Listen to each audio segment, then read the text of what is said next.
After these things, Jesus showed himself again to the disciples by the sea of Tiberias, and he showed himself in this way.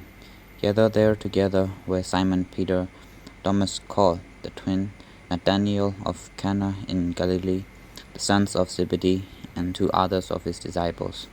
Simon Peter said to them, "I am going fishing." They said to him, "We will go with you." They went out and got into a boat, but that night they caught nothing. Just after daybreak, Jesus stood on a beach, but the disciples did not know that it was Jesus. Jesus said to them, "Children, you have no fish, have you?" They answered him, "No." He said to them, "Cast the net to the right side of the boat, and you will find some."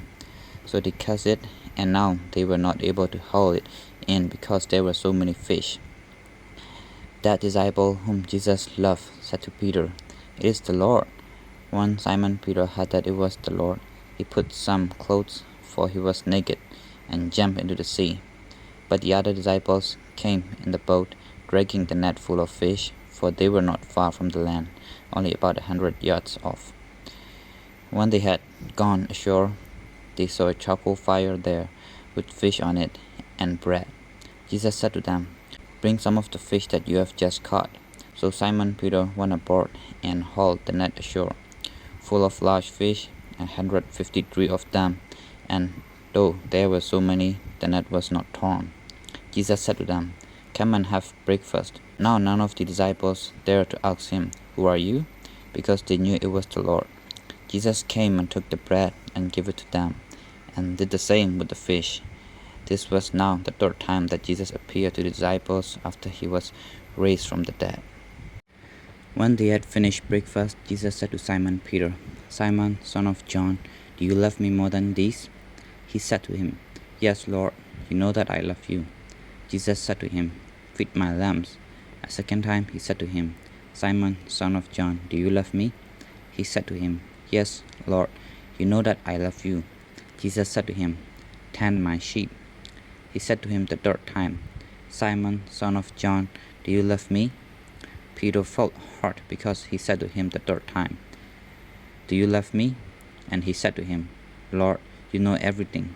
You know that I love you." Jesus said to him, "Feed my sheep. Very truly, I tell you, when you were younger, you used to fasten your own belt and to go to wherever you wish. But when you grow old, you will stretch out your hands, and someone else will fasten a belt around you and take you where you do not wish to go." He said this to indicate the kind of death by which he would glorify God. After this, he said to him, "Follow me." Peter turned and saw the disciples whom Jesus loved following them. He was the one who had reclined next to Jesus at the supper and had said, "Lord, who is it that is going to betray you?" When Peter saw him, he said to Jesus, "Lord, what about him?" Jesus said to him, "If it is my will that he will remain until I come, what is that to you?